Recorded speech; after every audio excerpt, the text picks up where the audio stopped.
Hey beautiful people! Welcome back to the 12 Ways channel where we transform relationships from lukewarm to sizzling hot. Have you ever looked at your partner and thought, where did that spark go? Well, I've got news for you. Desire isn't something that just happens to you. It's something you create. And today, I'm sharing 12 Esther Perel's powerful techniques to rebuild that fire between you and your partner. If you've been feeling more like roommates than lovers lately, this video is about to change everything.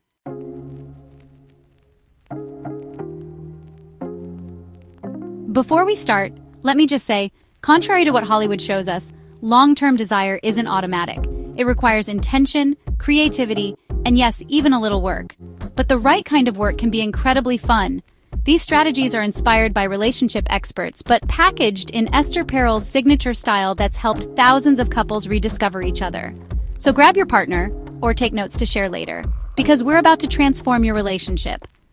We're looking at the psychological foundations of desire, the mental and emotional ingredients that create that magnetic pull between two people, even after years together.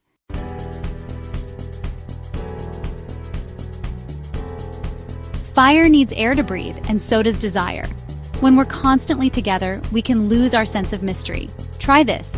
Schedule regular solo activities, whether it's a weekend with friends, a class you take alone, or simply a few hours pursuing your own interests. This separation creates space for longing.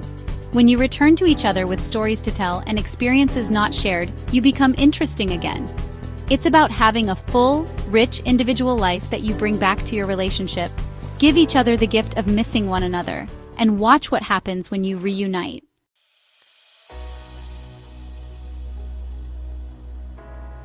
Your brain craves new experiences. It's literally hardwired for it, and nothing kills desire faster than predictability. Try this. Create a novelty jar where you both write down new experiences you'd like to try. Could be a new restaurant, a different position, or an adventure like rock climbing. Pull one out each week and make it happen. The excitement isn't just about sex, it creates a general state of anticipation that spills over into your intimate life. Science backs this up. Studies show that couples who regularly try new activities together report higher satisfaction and stronger feelings of attraction. That's because novelty triggers dopamine, the same neurotransmitter that was flowing when you first fell in love.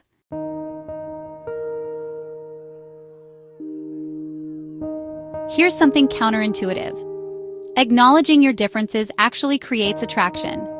When you see your partner fully engaged in something you don't share, whether they're playing music, working on a project, or talking passionately about something they love, you get to see them as separate and autonomous.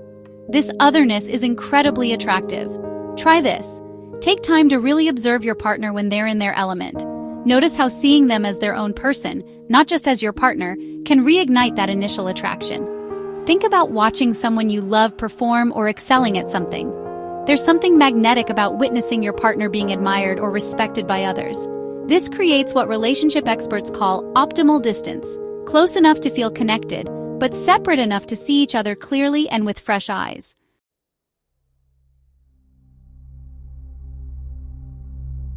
Many of us get caught in caretaking roles, managing households, parenting, or handling logistics.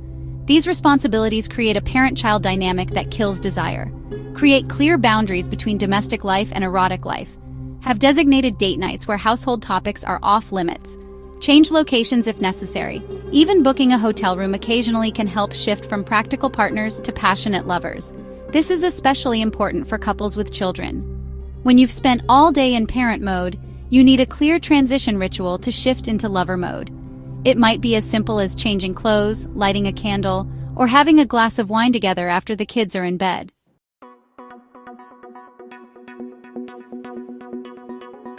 Desire lives in anticipation.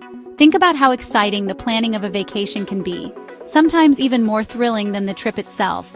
Send suggestive texts throughout the day. Whisper something in their ear in the morning that they'll think about all day. The buildup is often as powerful as the actual encounter. Your imagination is a powerful tool here.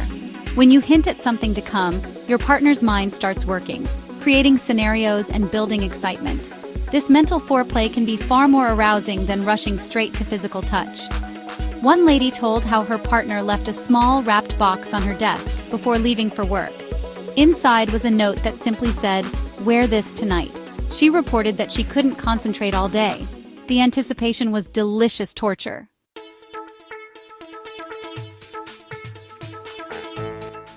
Connect to your own desire. Listen up.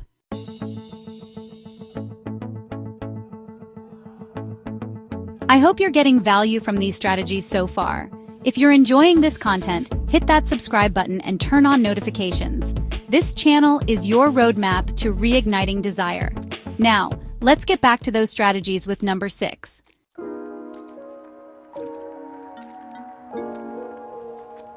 Desire starts with you. Many people disconnect from their own wants and focus only on pleasing their partner. Spend time exploring what turns you on through reading, self-pleasure, or reflection.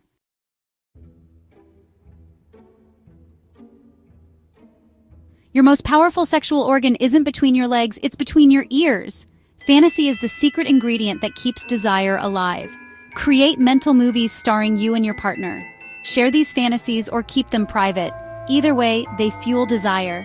You don't have to act on every fantasy for it to enhance your connection. Our minds are incredibly powerful meaning-making machines. The stories we tell ourselves about our partners impact how we experience desire. If your internal narrative is we've lost the spark, guess what? You'll find evidence to support that story. Try rewriting those narratives. Remember what first attracted you to your partner and actively look for those qualities today.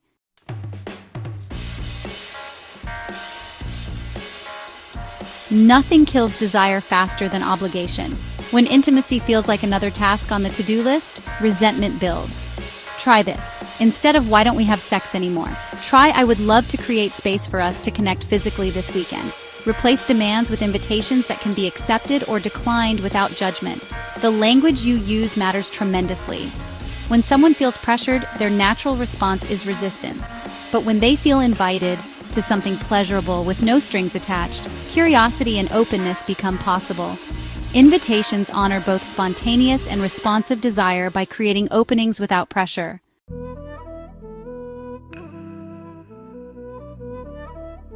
Remember when you first got together? There was teasing, laughter, and playfulness. That playful energy is rocket fuel for desire. Engage in activities that make you laugh together. Have a pillow fight. Play a board game with flirty stakes. Dance in the kitchen. Playfulness lightens the mood and removes performance pressure. When you can laugh together, you can talk about awkward things and recover quickly from fumbles. One of my favorite exercises is the desire scavenger hunt, where you each write down playful intimacy prompts and hide them around the house for your partner to find.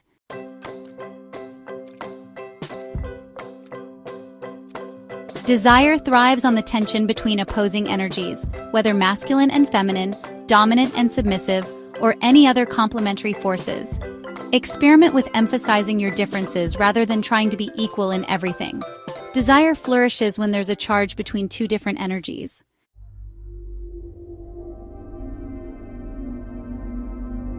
Consistent moments of connection build desire.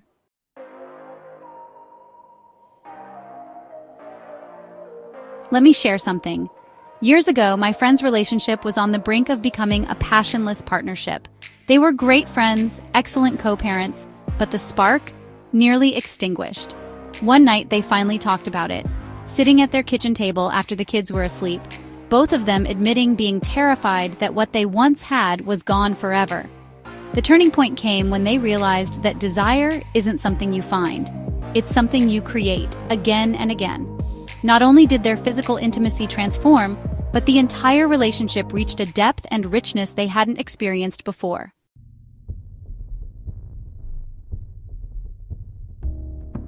As I was saying, these connection rituals build the foundation for desire. Try this. Create a daily 6-second kiss, long enough to release bonding hormones.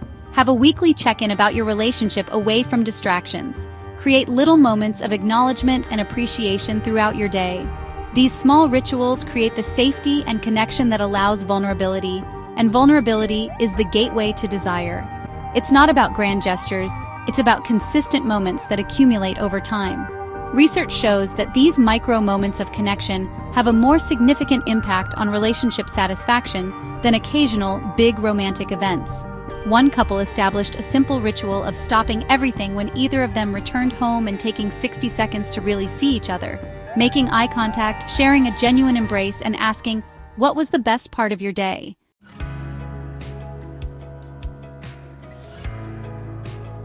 Remember, desire defies schedules. The most powerful moments come when we least expect them. Break your patterns. Surprise your partner with unexpected moments.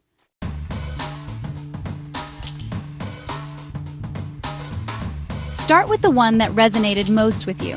Consistency and communication are key. Discuss which strategies to try together.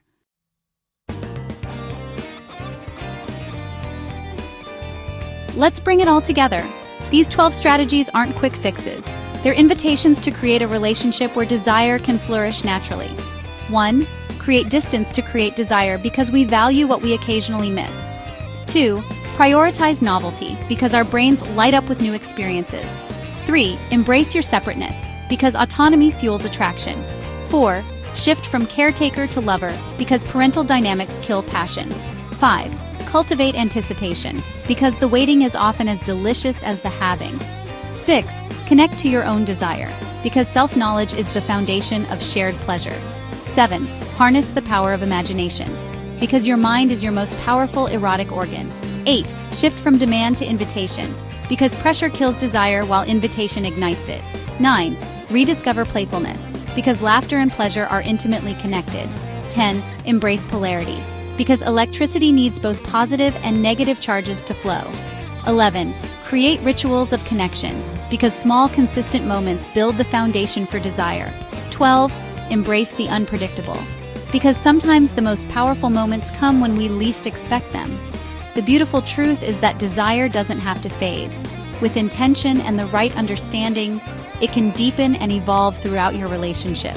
They acknowledge that what creates desire initially is different from what sustains it long-term. In the beginning of relationships, desire is fueled by novelty, uncertainty, and discovery. In long-term relationships, we need to consciously create conditions that allow those elements to re-emerge within the context of security and commitment. It's not about choosing between passion and stability. It's about skillfully weaving them together.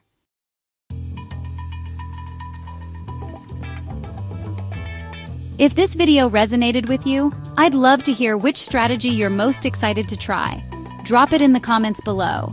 And if you haven't already, subscribe to the channel for weekly relationship wisdom that transforms connection, communication, and of course, desire.